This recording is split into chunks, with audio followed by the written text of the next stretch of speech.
கோவிந்தா கோவிந்தா.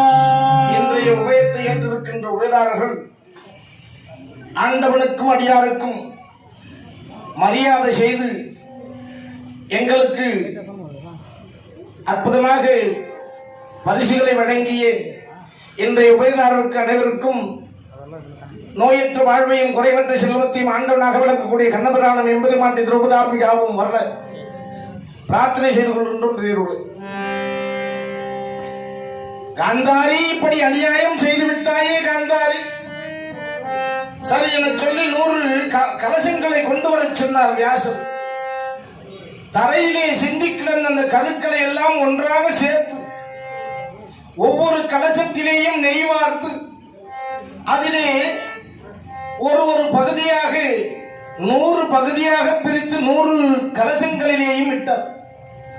சிதறிய கருக்களை 100 கலசங்களிலே வியாசர் இட்டு குந்தி 100 பிள்ளைகள் போதுமானு கேட்டார். எஞ்சி அந்த பூமியில் அங்கங்கே சிதறி கிடந்ததை அதையெல்லாம் திரட்டினார்.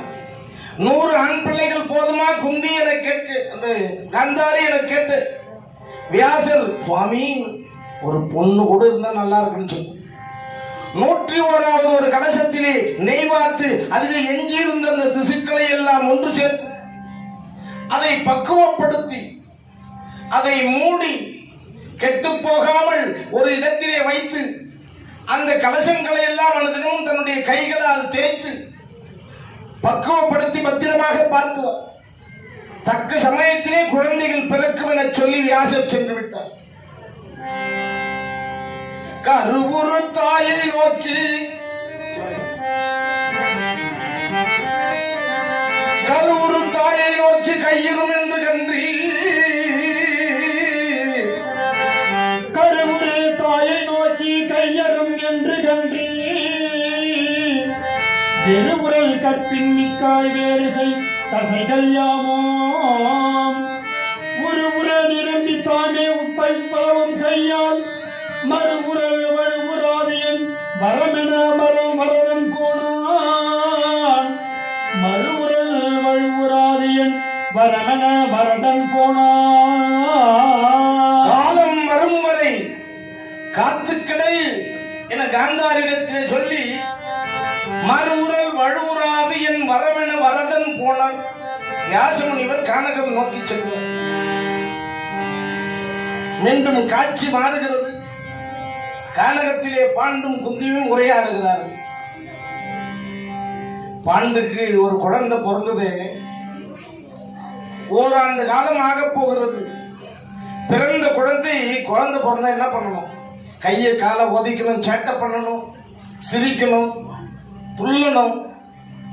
தந்தையை பார்த்து அந்த தந்தைக்கு அந்த குழந்தை பிறந்ததிலிருந்தே ஒன்றும் மனசுக்கு வரல. போட்ட இடத்துல பால் கொடுத்துட்டு போட்டா கம்முன்னு படுத்துன்னு இருக்குது. பேசாம தூங்குது. பசி எடுத்தா அழும், பால் கொடுத்து போட்டா தூங்கு. இதேதான் வேலை.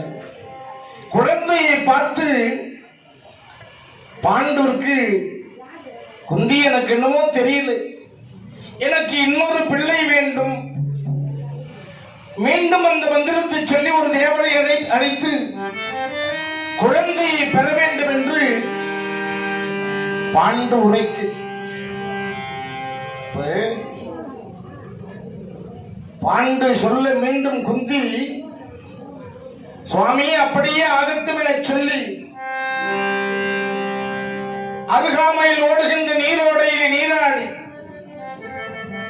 அற்புதமாக ஆண்டவர்களை வணங்கி கணவனை தொழுது இப்ப பெற்றெடுக்க போகிற குழந்தை பலசாலியான ஒரு குழந்தையை பெற்றெடுக்க வேண்டும். நல்ல வீரமிக்க ஆண்மகனை பெற்றெடுக்க வேண்டும். யாரை நினைத்தால் அப்படி ஒரு குழந்தையை பெற்றெடுக்கலாம் என யோசித்த குந்தி வாயு பகவானை நினைத்தால், வாயு பகவான் மேருமலைக்கும் வாயு பகவானுக்கு போட்டிய ஒரு நேரத்தில், அந்த நேரத்திலே வாயு பகவான் ஆதிசேடனை நடுவராக நிறுத்தி தன்னுடைய வலிமையால் மேருமலையை சாய்த்தார். ஆமா, நம்ம துண்டு காத்து விபூஷணா கொஞ்சோண்டு காத்து இருக்குது ஒரு டயர்ல, 4 டயர்ல காத்து இருக்குது. அந்த டயர்ல அந்த காத்து தானே அவ்வளோ பெரிய வெயிட்டை தூக்கி பிடிச்சிருக்கு. அப்போ எவ்வளோ எது பலதாசு? காத்து. அப்படி இருக்கு பலசாலியாக குழந்தையை பெற்றெடுக்க வேண்டும் என்றால் யாரை துணையாக இருக்கலாம்? வாயு என்று சொல்லக்கூடிய காற்றுக்குரிய ஆண்டவன் யாரு? வாயு பகவான். அந்த காற்றுக்குரிய ஆண்டவனாக விளங்குகின்ற வாயு பகவானை மனதார நினைத்தார்கள் குந்தி. இதற்கு முன்பாகவே அத்தினாபுரத்திலே குழந்தை பிறக்கிறது. முதல் குழந்தை யாரு? துரியோதனம் பிறந்துடுறான். எத்தனை மணி நேரம் வித்தியாசம்? 8 மணி நேரத்துக்கு முன்பாக, 12 மணி நேரத்துக்கு முன்பாக, 12 மணி நேரத்துக்கு முன்பாக நடு நிசையிலே பிறக்கிறான் குழந்தை. இன்று இரவு 12 மணிக்கு துரியோதனம் பிறக்கிறான். மறுநாள் 12 மணிக்கு வீமன் பிறக்கிறான். ஆனா முதல்ல கெட்டதை சொல்லக்கூடாதுன்னு நினைச்சு நல்லதுதான் சொல்றதும் நல்லதே சொல்லலாம் சொல்லி முதல் பீமனின் பிறப்பதை சொல்கிறார் ஆசிரியர். அது நல்ல குழந்தையா இருந்தா முதலிலே துரியோதனன் பிறந்ததை கூறியிருப்பார். இப்ப வீமன் பிறப்பதை கூறுகிறார். சுவாமி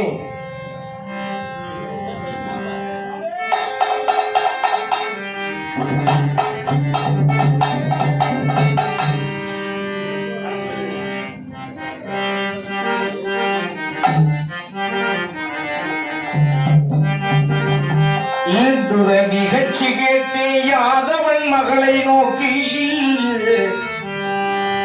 இன்றொரு நிகழ்ச்சி கேட்டு யாதவன் மகளை நோக்கி, செஞ்சுடர் உச்சி எதி சிறந்ததோர் முகத்தம் தன்னில் நெஞ்சுர மணந்து மீள நெடுக்கலை வாகன் செஞ்சுடர் உச்சி எய்தி சிறந்ததோர் முகத்தம் தன்னில்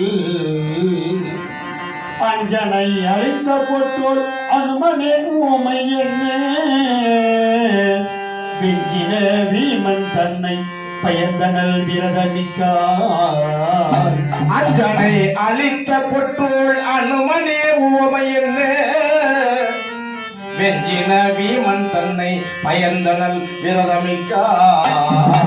ராதாரமண கோவிந்த ஆஞ்சநேயவர்த கோவிந்த பார்வதி வகை நெஞ்சுர மணந்து வீர நெடுங்கலை வாகனியக செஞ்சுடர் உச்சி எழுதி சிறந்த முகூர்த்தம் தன்னில் உச்சி பொழுதிலே செஞ்சுடர் உச்சி எழுதி சிறந்ததோர் முகூர்த்தம். அற்புதமான நேரம். வீமன் பிறக்குகின்ற நேரம் கூட.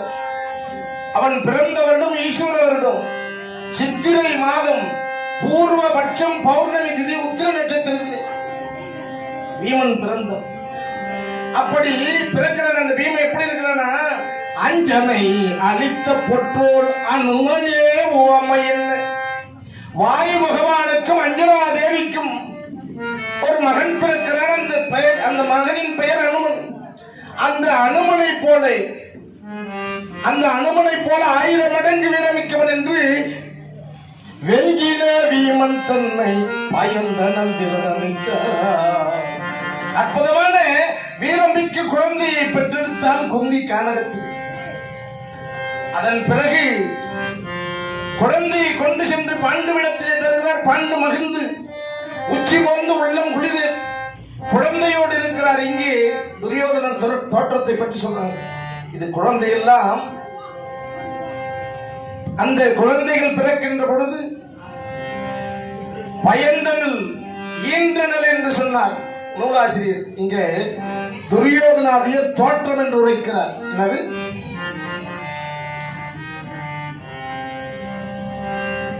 துரியோதனாதியரின் தோற்றம் என்று சொல்லுகிறார்.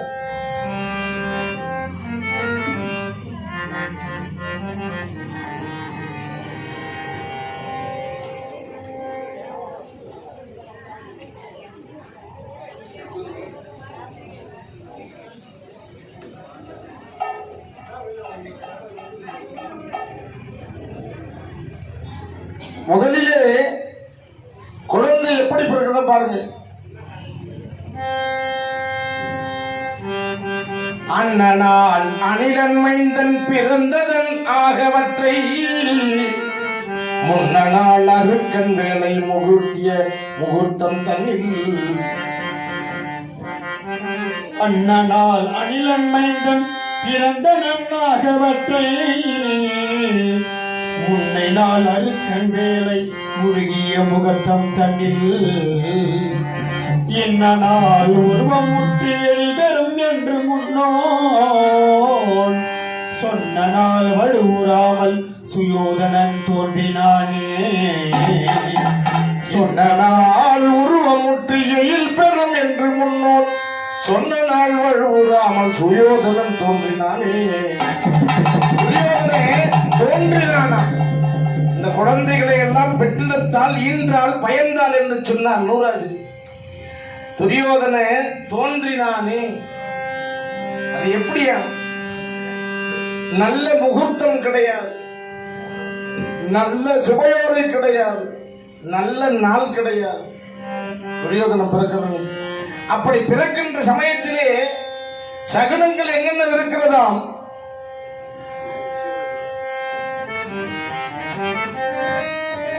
வாரியின் அதிர்ந்து விம்மும் மங்களம் முழுவதும் மென்மேல், வாரியின் அதிர்ந்து விம்மும் மங்களபுரவம் மேன்மேல், ஓரியின் குரலால் ஓதை ஒடுங்கின இடங்கள் தோறுமோ, பாரிய குலத்தோர் கண்ணின் ஊகை நீர் பணிக்கும் முன்னே, சோரியந்தனுக்கு நின்றும் சொரிந்தது சோனை மேகம், அந்தரத்தினின்று சொரிந்தது சோனை மேகம். துரியோதன் பிறக்கின்ற பொழுது கடல் அலைகள் எல்லாம் பேர் இறைச்சலிடுகிறது. கடல் பொங்கி இந்த சுனாமி வந்ததே, அதுபோல கடல்கள் எல்லாம் பேர் இறைச்சலோடு பெரிய அலைகளை சீரிப்பாய்கிறது. மங்களம் முழுதும் மென்மேல் ஓரியின் குரலால் ஓதை. மங்கள ஓசை என்ன கேட்கும்? அது சுத்தமா கேட்கலாங்க. என்ன கேட்குதா?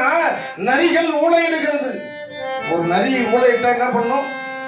எங்க இருக்கிற நரியும் ஒன்னா சேர்ந்து கூணு கத்தும். அப்படி நரிகள் ஊளையிடுகிறது. எல்லாம் சப்தம் அடங்கியது.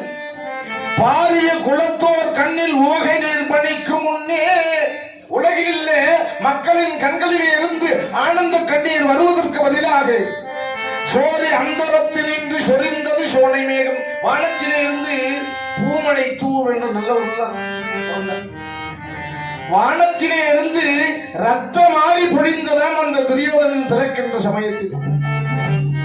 கோள்களின் நிலையால் தீமை கொண்டன முகூர்த்தம் தன்னார், கோள்களின் நிலையால் தீமை கொண்டன முகூர்த்தம் தன்னார், தேர்களில் கொடிய மற்றை சிறுவரும் சேர ஓர்வோர், நாள்களில் பிறந்த பின்னர் நங்கையும் ஒருத்தி வந்தால் தோள்களின் கலையை வென்ற துச்சலை என்னும் பேரால். நல்லா கவனிங்க. கோள்களின் நிலையால் தீமை கொண்டன முகூர்த்தம் தன்னால். அந்த 9 கிரகங்கள் என்று சொல்வார்கள், நவகிரகங்கள். அந்த நவகிரகங்களில் நல்ல நிலையிலே இருக்கின்ற பொழுது பிள்ளை பிறைகள் அந்த குழந்தைகள். தேள்களில் கொடிய மற்ற சிறுவரும் சேர ஓர்வோர்.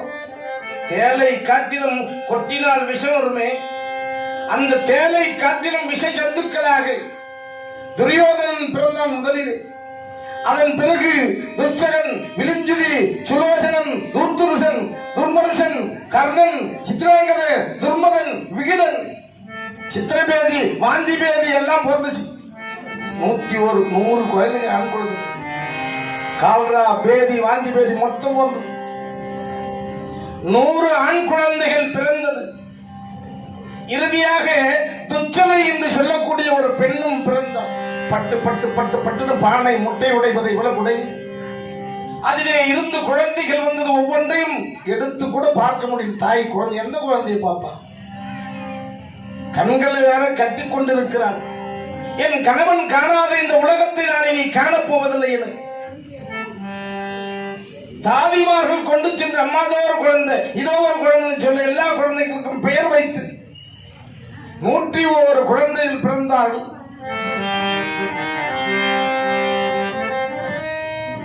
அத்தினாபுரத்திலே காந்தாரிக்கு 101 குழந்தைகள் பிறந்ததுல பாண்டுக்கு தெரிந்தது. குந்தி இந்த இன்னொரு குழந்தை, எனக்காக இன்னொரு குழந்தை குந்தி, குந்தி மீண்டும் ஒரு குழந்தையை பெற்றெடுப்பாய், குந்தி என ஒரு ஆண்டு கழிந்து மீண்டும் சொல்லு. என்னங்க உங்கள் விருப்பம் அதுவாய் நான் மறுத்து பேச முடியாது. உங்கள் உத்தரவுப்படியே செய்கிறேன் என சொல்லி மீண்டும் ஆண்டவனை தொழு, கணவனை பணிந்து. இப்ப அற்புதமான ஒரு ஆண் குழந்தை பிறக்க போகிறது சுவாமி.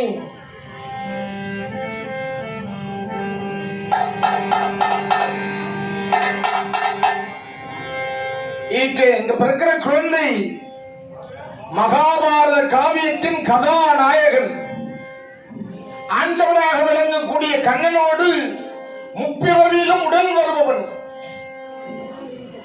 ஆமா, உத்திரத்திலே பங்குனி மாதத்திலே உத்திரத்திலே பிறக்க போகிற குழந்தை. இந்த குந்தி அற்புதமாக ஆண்டவனை தொழுது கணவனை வணங்கி தேவர்களின் தலைவனாக விளங்கக்கூடிய தேவேந்திரனை துதித்தாள். தேவேந்திரன் தோன்றினான். தேவேந்திரன் அனுகிரகத்தால் குந்தி கர்ப்பம் தரித்தாள். கர்ப்பம் தரித்து 3.25 நாழிகள் பான்மொழி குந்தி மீண்டும் பாண்டுவின் ஏவல் கூற அத்துச்சு எங்குணன் நிமித்தம் சொல்ல இருநிலம் மகிழ்ச்சி கூற எங்கும் நன் நிமித்தம் செல்ல இருநில மகிழ்ச்சி கூற பங்குனி நிறைந்த திங்கள் ஆதவன் பயிலும் நாளில் வெண்குனி வரிவில் வாகை விஜயனம் பிறந்தான் வென்றி பங்குனன் என்று நாமம் பகுதியால் பழக்கித்தானே. பங்குனன் என்று நாமம் பகுதியால் பெற்றுட்டானே.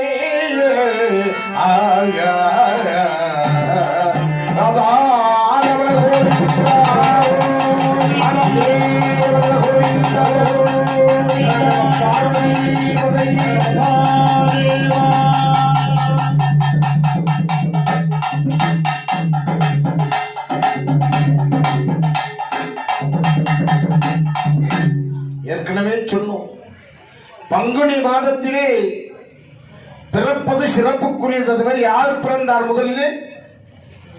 பங்குனி உத்திரத்திலே இருவர் பிறக்கிறார்கள். இந்த மகாபாரத காவியத்திலே முதலிலே பிறப்பவன் யயாதி, சிறப்புடன் வாய்ந்து இந்த வம்சத்தை விருத்தி செய்தவன். அதற்கு அடுத்ததாக இப்ப நடக்கிற மாசம் என்ன மாதம் சுவாமி? பங்குனி மாசம், பங்குனி உத்திரம். பங்குனி உத்திரத்திலே பங்குனி மாதத்திலே பௌர்ணமி நாளிலே உத்திரத்தன்று விலையேந்திய சூடிய அர்ஜுனன் பிறந்தான் என்று சொல்லி பிறந்த குழந்தைக்கு பர்குணன் அர்ஜுனன் என பெயர்.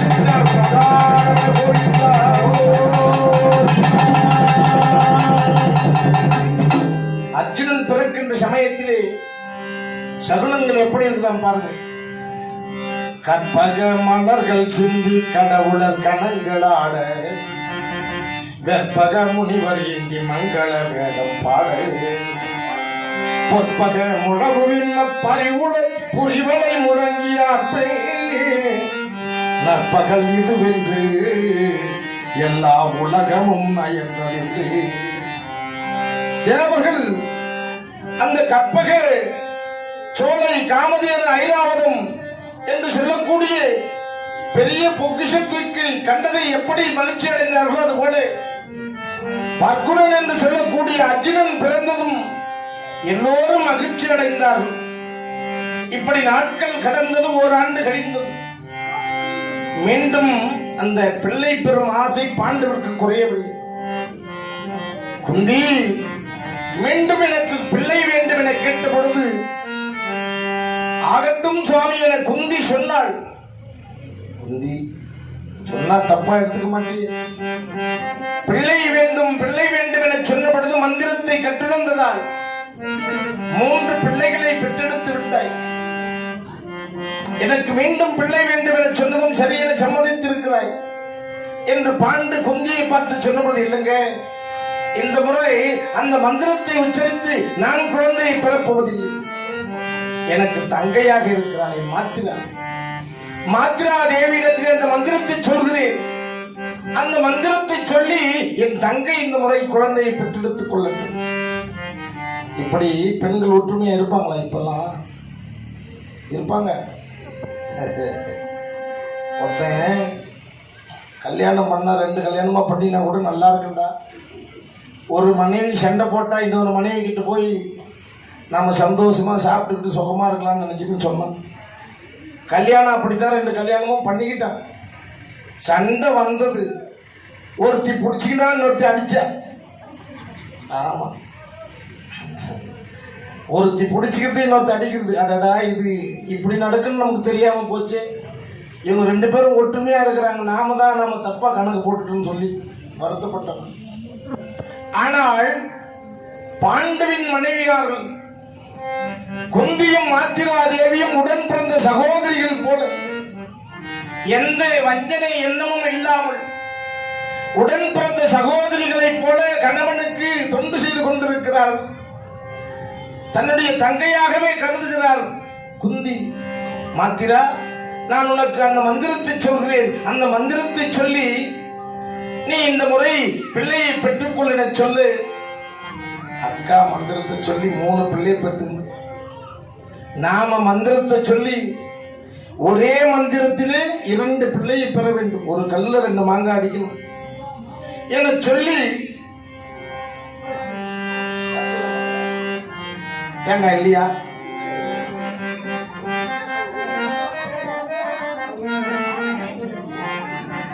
இதோட முடிச்சுட்டு அங்க உட்காந்து இருக்கிற அப்படி கொஞ்ச நேரம் அந்த மாத்திரா தேவி மந்திரத்தை கற்று மாத்திரா தேவியும் குளித்து முடித்து ஆண்டவனை பணிந்து கணவனை தொழுது. பெண்கள் பெண் புத்தி இல்லை, பின்னால் வருவதை முன்பே யோசிப்பதால் அவர்களுக்கு பெண் புத்தி. பின்னால் வருவதை முன்பே யோசிப்பார்கள். ஒரு மந்திரத்தை சொல்லி 5 பிள்ளைகளை பெற்றெடுக்கலாம் என சொன்னாங்க இல்லையா குந்தி. ஏற்கனவே ஒரு குழந்தை பிறந்தது மாத்திரா தேவிக்கு தெரியும். ஆனால் தன்னுடைய சகோதரியை களங்கம் ஏற்படுத்த கூடாது என கருதி இப்ப பெற்றெடுக்கிற குழந்தை 2 பிள்ளைகளாக பெற்றெடுத்தாள். யாருக்கும் எந்த தொந்தரவும் இருக்காது என கருதி தேவலோகத்து வைத்தியர்கள் யாரு 2 பேர், அஸ்வினி தேவர்கள் என்று சொல்லக்கூடியவர்கள். எங்க போனாலும் இருவரும் ஒன்றாகத்தான் செல்வார்கள், ஒன்றாகத்தான் வருவார்கள். அஸ்வினி தேவர்கள் என்று சொல்லக்கூடிய தேவ வைத்தியர்களை நினைத்தால் மாத்திரா தேவி அஸ்வினி தேவர்களை நினைக்க அந்த அஸ்வினி தேவர் இருவரும் ஒன்றன் பின் ஒன்றாக வந்தார். இருவரின் அனுகிரகத்தால் மாத்திரா கருவுற்றால் 3.25 நாழிகையிலே கர்ப்பத்திலே இருந்த குழந்தை நல்ல அற்புதமான சுப ஓரையிலே அற்புதமான முகூர்த்தம் தண்ணிலே அங்கே அற்புதமான 2 பிள்ளைகளை பெற்றெடுத்தால்.